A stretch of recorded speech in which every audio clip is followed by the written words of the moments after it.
Hello നമസ്കാരം. Study സ്റ്റുഡിയോയിലേക്ക് എല്ലാവർക്കും സ്വാഗതം. നമ്മളിന്ന് Sree Narayana Guru open university BA third semester ഹിസ്റ്ററിക്കാരുടെ മെയിൻ പേപ്പറായ കേരള ഹിസ്റ്ററി പാർട്ട് 1 4ാമത്തെ ബ്ലോക്കിലെ 2ാമത്തെ യൂണിറ്റാണ് നമ്മൾ ക്ലാസ്സിൽ ഡിസ്കസ് ചെയ്യാൻ പോകുന്നത്. അപ്പോൾ ക്ലാസ്സിലേക്ക് പോകുന്നതിന് മുമ്പ് നിങ്ങൾ എൻ്റെ ഈ ചാനൽ ആദ്യമായിട്ടാണ് കാണുന്നതെങ്കിൽ സബ്സ്ക്രൈബ് ചെയ്യുക, ഷെയർ ചെയ്യുക, നിങ്ങളുടെ കമൻറ്റുകൾ എഴുതി അറിയിക്കുക. അതോടൊപ്പം തന്നെ പെയ്ഡ് നോട്ട്സ് മലയാളത്തിലുണ്ട്. ഇതിൻ്റെയൊക്കെ നോട്ട്സ് ആവശ്യമുള്ളവരുണ്ടെങ്കിൽ ആ വിവരം വാട്സപ്പിൽ ഞാൻ മുൻ വീഡിയോസിലൊക്കെ എൻ്റെ വാട്സപ്പ് നമ്പർ കൊടുത്തിട്ടുണ്ട് ഡിസ്ക്രിപ്ഷൻ ബോക്സിൽ. വാട്സപ്പിൽ വരികയാണെങ്കിൽ അതിൻ്റെ ഡീറ്റെയിൽസ് തരാം.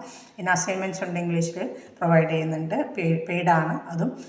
ഇതേപോലെ വാട്സപ്പിൽ വരികയാണെങ്കിൽ അതിൻ്റെ ഡീറ്റെയിൽസ് പറഞ്ഞുതരാം. ഓക്കെ, ഇപ്പോൾ ക്ലാസ്സിലേക്ക് പോകുമ്പോൾ നമ്മൾ പറഞ്ഞിരുന്നു 4ാമത്തെ ബ്ലോക്കിൽ ഫസ്റ്റ് യൂണിറ്റ് പെരുമാൾ കാലഘട്ടമാണെന്ന് അല്ലേ. പെരുമാൾ, ഏജ് ഓഫ് പെരുമാൾസ് എന്നാണ്.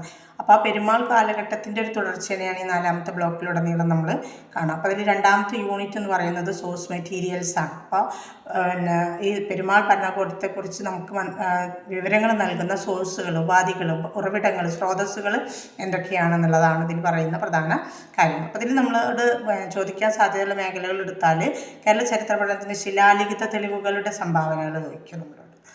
കേരള ചരിത്ര പഠനത്തിന് ശിലാലിഖിതങ്ങൾ എത്രത്തോളം സഹായകമായിട്ടുണ്ട് എന്നുള്ളത്. കേരള ചരിത്രത്തിൻ്റെ അല്ലെങ്കിൽ കേരളത്തിൻ്റെ പുരാതന ചരിത്ര പഠനത്തിൽ ശിലാലിഖിതങ്ങൾ അതുല്യമായ തെളിവുകളാണ് നൽകിയിട്ടുള്ളത്. അതുപോലെ ഭരണസംബന്ധമായിട്ടുള്ള കാര്യങ്ങളെക്കുറിച്ചുള്ള തെളിവുകൾ നൽകുന്നുണ്ട്, സാമൂഹിക ജീവിതത്തെക്കുറിച്ചുള്ള വിവരങ്ങൾ നൽകുന്നുണ്ട്, അതുപോലെ തന്നെ മത സാംസ്കാരിക അവബോധത്തെക്കുറിച്ചുള്ള വിവരങ്ങൾ ഈ ശിലാലിഖിതങ്ങളിലൂടെ ലഭ്യമാകുന്നുണ്ട്.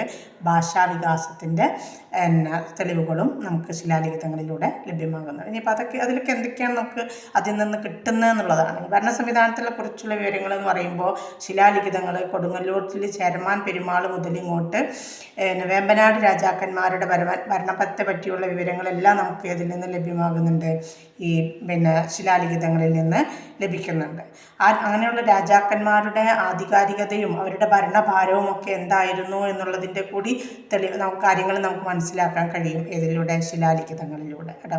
പിന്നെ നമ്മൾ പറഞ്ഞത് എന്താണ്, സാമൂഹിക ജീവിതത്തെക്കുറിച്ചുള്ള വിവരങ്ങൾ നൽകുന്നു എന്നല്ലേ. അതെങ്ങനെയാണ് ശിലാലിഖിതങ്ങൾ സാമൂഹിക ഘടന, ജാതി വ്യവസ്ഥ, നികുതി നിരക്കുകൾ, അതുപോലെ തന്നെ വ്യാപാര നിലവാരം ഒക്കെ വ്യക്തമാക്കുന്നു. അതുപോലെ മാമാങ്കം പോലെയുള്ള വ്യാപാര മേളകൾ, തീർത്ഥാടന കേന്ദ്രങ്ങൾ എന്നിവയെക്കുറിച്ചുള്ള വിവരങ്ങൾ നമുക്ക് ഇതിൽ നിന്ന് ലഭ്യമാകും, ശിലാലിഖിതങ്ങളിൽ നിന്ന് ലഭ്യമാകുന്നത്. പിന്നെ നമ്മൾ പറഞ്ഞത് മതസംസ്കാര അവബോധത്തെക്കുറിച്ചുള്ള വിവരങ്ങൾ നൽകുന്നല്ലേ. അതെങ്ങനെയാണ് പുരാതന ക്ഷേത്രങ്ങൾക്ക് ലഭിച്ച ദാനങ്ങൾ, തീർത്ഥാടനങ്ങളുടെ പ്രാധാന്യം, ബുദ്ധ ജൈന മതം തുടങ്ങി കേരളത്തിലുണ്ടായിരുന്ന വിവിധ മത കേന്ദ്രങ്ങളെക്കുറിച്ച്, മത സമ്പ്രദായങ്ങളെക്കുറിച്ചൊക്കെയുള്ള തെളിവുകൾ നമുക്ക് ഇതിൽ നിന്ന് ലഭ്യമാണ്, ശിലാലിഖിതങ്ങളിൽ നിന്ന് ലഭ്യമാകുന്നുണ്ട്. പിന്നെ ഭാഷാ വികസനത്തിൻ്റെ തെളിവുകളാണ് നമ്മൾ പറഞ്ഞു മറ്റൊന്ന് അല്ലേ. അത് വള്ളുവള്ളി ശാസനം, തളിപ്പറമ്പ് ശാസനം തുടങ്ങിയ പ്രധാന ശാസനങ്ങളിൽ അല്ലെങ്കിൽ ശിലാലിഖിതങ്ങളിൽ ഉപയോഗിച്ചിട്ടുള്ള ഭാഷ മലയാളത്തിൻ്റെ ഉത്ഭവവും വികാസവും പഠിക്കാൻ വേറെ സഹായകമായിട്ടുള്ള ഒന്നാണ്. ഇനി ചരിത്രകാല രേഖകളും ഇവ നൽകുന്നുണ്ട്. അതായത് ഓരോന്നിനും തീയതി, വർഷം, കാലയളവൊക്കെ കൃത്യമായിട്ട് പ്രവചിക്കാൻ കഴിയും ഇതിലൂടെ, ശിലാലിഖിതങ്ങളിൽ നിന്ന് കിട്ടുന്ന തെളിവുകളുടെ അടിസ്ഥാനം. അപ്പോൾ നമുക്കെന്താണ്, എല്ലാ സംഗതികൾക്കും നിശ്ചിതമായൊരു കാലഗണന നിർണ്ണയിക്കാൻ ചരിത്രകാരന്മാരെ സഹായിക്കുന്നതാണ് ഈ ശിലാലിഖിതങ്ങൾ എന്ന് പറയുന്നത്. അങ്ങനെയുള്ള ചില പ്രധാന ശിലാലിഖിതങ്ങളാണ് നെടുമങ്ങാട് ശാസനം, തളിപ്പറമ്പ് ശാസനം, ഇരുവിക്കുറ്റിപ്പറ്റ ശാസനം, കവിയൂർ ശാസനം മുതലായിട്ടുള്ള ശാസനങ്ങൾ കേട്ടോ. ഇനി നമുക്കിതിന്ന് ഇത്രയാണ് ശിലാലിഖിതങ്ങൾ, ശാസനങ്ങൾ പറഞ്ഞാൽ ശിലാലിഖിതങ്ങൾ പറഞ്ഞാൽ ഒന്ന് തന്നെയാണ് കേട്ടോ. ഇനി അതിൽ നിന്ന് നമ്മളോട് വരുന്ന മറ്റൊരു, അല്ലെങ്കിൽ അതിൽ നിന്ന് നമുക്ക് ചോദ്യം വരാൻ സാധ്യതയുള്ള മറ്റൊരു പ്രധാനപ്പെട്ട ഭാഗമാണ് ചേര കാലഘട്ടത്തിലെ കേരളത്തിൻ്റെ സാമൂഹിക സാംസ്കാരിക ഭൂപ്രകൃതിയിൽ ഭക്തി പ്രസ്ഥാനത്തിനുണ്ടായിരുന്ന സ്ഥാനം എന്താണ്. ചേര കാലഘട്ടം കേരള ചരിത്രത്തിലൊരു നിർണായക സാമൂഹിക സാംസ്കാരിക മാറ്റത്തിനും നവോത്ഥാന പ്രവണതകൾക്കും ഒക്കെ സാക്ഷ്യം വഹിച്ചൊരു കാലഘട്ടമാണ്. അപ്പോൾ ഈ കാലഘട്ടത്തിൽ ഭക്തി പ്രസ്ഥാനം എന്ത് ചെയ്തിട്ടുണ്ട്, സാമൂഹിക സാംസ്കാരികമായിട്ട് വലിയ സ്വാധീനം, രംഗങ്ങളിൽ വലിയ സ്വാധീനം ചെലുത്തിയിട്ടുണ്ട്. അപ്പോൾ ഭക്തി പ്രസ്ഥാനത്തിൻ്റെ മുഖ്യ സിദ്ധാന്തം ജാതി വ്യത്യാസങ്ങൾക്കപ്പുറം, അതായത് ജാതി വ്യത്യാസങ്ങൾ പരിഗണിക്കാതെ എല്ലാവരെയും ദൈവഭക്തിയിലേക്ക് നയിക്കുക എന്നതായിരുന്നു.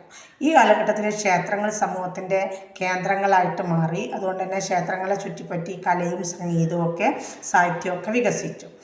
പള്ളിപ്പൂരങ്ങൾ, ഉറൂസ്, ചിറപഞ്ച, വാർഷികോത്സവങ്ങൾ എന്നിവയൊക്കെ സമൂഹത്തിൻ്റെ ഐക്യത്തിൽ വലിയ പങ്ക് വഹിച്ചൊരു കാലഘട്ടമാണ് ഈ ചേര ഭരണകാലഘട്ടം.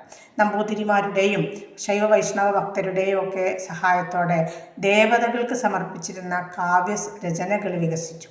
അപ്പോൾ കലയുടെ പ്രോത്സാഹനം ഉണ്ടായി. ഭക്തിപ്രസ്ഥാനത്തിൻ്റെ സ്വാധീനത്തിൽ പാട്ടുചൊല്ലുകൾ മുതൽ ഇങ്ങോട്ട് ദേവഭക്തിഗാനങ്ങൾ വരെ വിവിധ കലാരൂപങ്ങൾ രൂപം കൊണ്ടു. ശൈവ വൈഷ്ണവ ആരാധന വളർന്നു.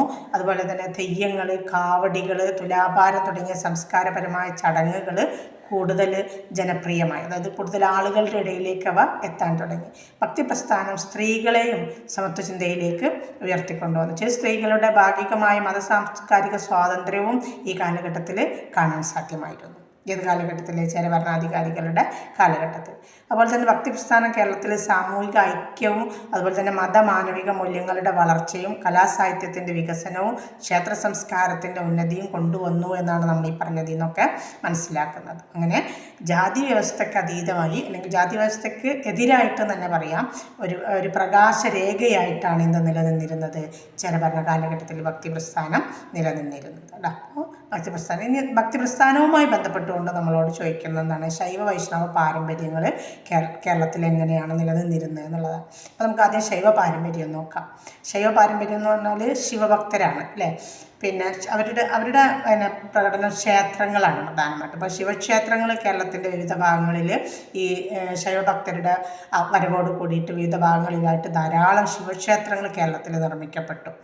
ഇപ്പോഴും അങ്ങനെയുള്ള അതിനുദാഹരണമാണ് വടക്കുംനാഥ ക്ഷേത്രം, പിന്നെ കോഴിക്കോട്ടെ ശിവക്ഷേത്രം, ആറ്റിങ്ങൽ ശിവക്ഷേത്രം. വടക്കുംനാഥ ക്ഷേത്രം എവിടെയാണ്? തൃശ്ശൂരിൽ ഇപ്പോൾ നടക്കുന്ന ക്ഷേത്രം അല്ലേ. അങ്ങനെ പ്രധാനമായിട്ടുള്ള കുറേ ക്ഷേത്രങ്ങൾ ആ കാലഘട്ടത്തിൽ ഇപ്പോഴും അത് നിലനിൽക്കുന്നു എന്നുള്ളത് എന്താണ്? മെയിൻ്റനൻസ് വരുത്തിയിട്ടുണ്ടാവും, എന്നാലും അത് നിലനിൽക്കുന്നുണ്ട് അതിൻ്റേതായ പ്രൗഢിയോട് കൂടിയിട്ട് കേട്ടോ. പിന്നെ അവരുടെ ആരാധനാ രീതികളാണ്. ശിവഭക്തർ പ്രത്യേകിച്ച് ലിംഗാരാധനയ്ക്ക് പ്രാധാന്യം കൊടുത്ത ആളുകളാണ്. നദീസ്നാനം, പ്രഭാതസന്ധ്യ തുടങ്ങിയ ആചാരങ്ങളൊക്കെ അവർ പാലിച്ചു പോന്നു. ഭക്തിഗാനങ്ങളും തെയ്യങ്ങൾ പോലുള്ള നാടൻ ആചാരങ്ങളും ശൈവസങ്കല്പത്തിൻ്റെ ഭാഗമായിട്ട് പ്രചരിച്ചിരുന്നു. ഇനി വൈഷ്ണവ ഭക്തിയെക്കുറിച്ചാണ്, വൈഷ്ണവ ആരാധനയെക്കുറിച്ചാണ്. വൈഷ്ണവ പാരമ്പര്യം എന്നാണ് പറയുക കേട്ടോ. ഒക്കെ അവരും ക്ഷേത്രങ്ങൾക്ക് പ്രാധാന്യങ്ങൾ. ഗുരുവായൂർ ശ്രീകൃഷ്ണ ക്ഷേത്രം, അതുപോലെ തിരുവിതാംകൂറിൽ ഏതായിട്ടും പ്രധാനം ശ്രീ പത്മനാഭസ്വാമി ക്ഷേത്രം. ഇതൊക്കെ എന്താണ്? വൈഷ്ണവ ആരാധന അല്ലെങ്കിൽ വൈഷ്ണവ ഭക്തിക്ക് ഊന്നൽ നൽകുന്നതിന് വേണ്ടിയിട്ട് നിർമ്മിച്ചിട്ടുള്ളതാണ്. ഇനി അവരുടെ ആരാധനാ രീതികളോ? വിഷ്ണുവിൻ്റെ അല്ലെങ്കിൽ അതിന് ഒരുപാട് രൂപങ്ങളെ അവർ ആരാധിച്ചിരുന്നു. അതൊക്കെ വിഷ്ണുവിൻ്റെ രൂപങ്ങൾ പറഞ്ഞാൽ ഇതൊക്കെയാണ്: കൃഷ്ണന്, രാമന്, നാരായണൻ അല്ലേ. ഇങ്ങനെയുള്ള വിഷ്ണുവിൻ്റെ മറ്റു രൂപങ്ങളെ അവർ ആരാധനയിൽ ഉൾപ്പെടുത്തിയിരുന്നു, അല്ലെങ്കിൽ അതിന് ആരാധനയ്ക്ക് വേണ്ടിയിട്ട് അവർ ഉപയോഗിച്ചിരുന്നു. ദീപാരാധന ഉണ്ടായിരുന്നു. ഭജന പാരമ്പര്യം, ഇതൊക്കെ വൈഷ്ണവ ഭക്തിയുടെ ഭാഗമായിട്ട് ഉയർന്നു വന്നിട്ടുണ്ട്. പിന്നെ അവർ ആൾവാർമാർ ഭക്തി പ്രസ്ഥാനത്തിൻ്റെ ആൾവാർമാരും നായനാർമാരും അതറിയുണ്ടാവും വിചാരിക്കുന്നത്. നായനാർമാർ എന്ന് പറഞ്ഞാലാണ് ശിവനെ ആരാധിക്കുന്നവരാണ്. പിന്നെ ആൾവാർമാർ എന്ന് പറയുന്നത് ഭക്തിപ്രസ്ഥാനത്തിൽ വിഷ്ണുവിനെ ആരാധിക്കണം. അപ്പോൾ തമിഴ്നാട്ടിൽ നിന്നുള്ള ആൾവാർ ഭക്തികളുടെ വിചാരങ്ങൾ കേരളത്തിലും എന്ത് ചെയ്തിരുന്നു? പ്രചാരം നേടിയിരുന്നു.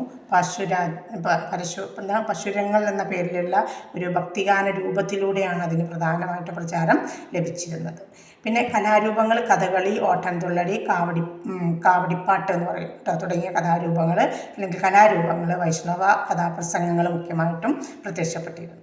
ഇനി അവരുടെ സാംസ്കാരിക സ്വാധീനം നോക്കുകയാണെങ്കിൽ ശൈവ വൈഷ്ണവ സംസ്കാരങ്ങൾ സാമൂഹിക ഐക്യത്തിനും അതുപോലെ ദാർശനിക ഉയർച്ചയ്ക്കും സഹായകമായിട്ടുള്ള ആചാരരൂപങ്ങളാണ് അവർക്ക് ഉണ്ടായിരുന്നത്. ഭക്തിപ്രസ്ഥാനത്തിൻ്റെ സ്വാധീനം തീവ്രമായിട്ട് വർദ്ധിച്ചത് ഈ രണ്ട് രൂപങ്ങളിലൂടെയാണ്, വൈഷ്ണവ ശൈവ ഭക്തി പ്രസ്ഥാനങ്ങളിലൂടെയാണ് കേട്ടോ. അപ്പോൾ സമൂഹത്തെ ദൈവാരാധനയിലേക്ക് മാനവിക മൂല്യങ്ങളും ഉയർത്തിപ്പിടിച്ചു കൊണ്ടുപോകുന്നതിന് ഇവർക്ക് സാധിച്ചിട്ടുണ്ട്. ജാതി താല്പര്യം കുറയ്ക്കാനും ഭക്തരെന്ന നിലയിൽ ജനങ്ങളെ ഒന്നിപ്പിക്കാനും ഈ രണ്ട് പാരമ്പര്യങ്ങളും സഹായിച്ചിട്ടുണ്ട്. ഏതാണ് ആ രണ്ട് പാരമ്പര്യങ്ങൾ? വൈഷ്ണവ പാരമ്പര്യവും ശൈവ പാരമ്പര്യവും കേട്ടോ. നമുക്ക് പ്രതീക്ഷിക്കാവുന്ന ഒരു ചോദ്യമാണ്. ശൈവ വൈഷ്ണവ ഭക്തിയെക്കുറിച്ച് നമ്മളോടെപ്പോഴും ക്വസ്റ്റ്യൻ പേപ്പറിലൊക്കെ കാണുന്ന ഒരു ചോദ്യമാണ്. അത് പ്രതീക്ഷിക്കാം കേട്ടോ. ഇത്രയാണ് ഈ രണ്ടാമത്തെ യൂണിറ്റിൽ വരുന്നത്.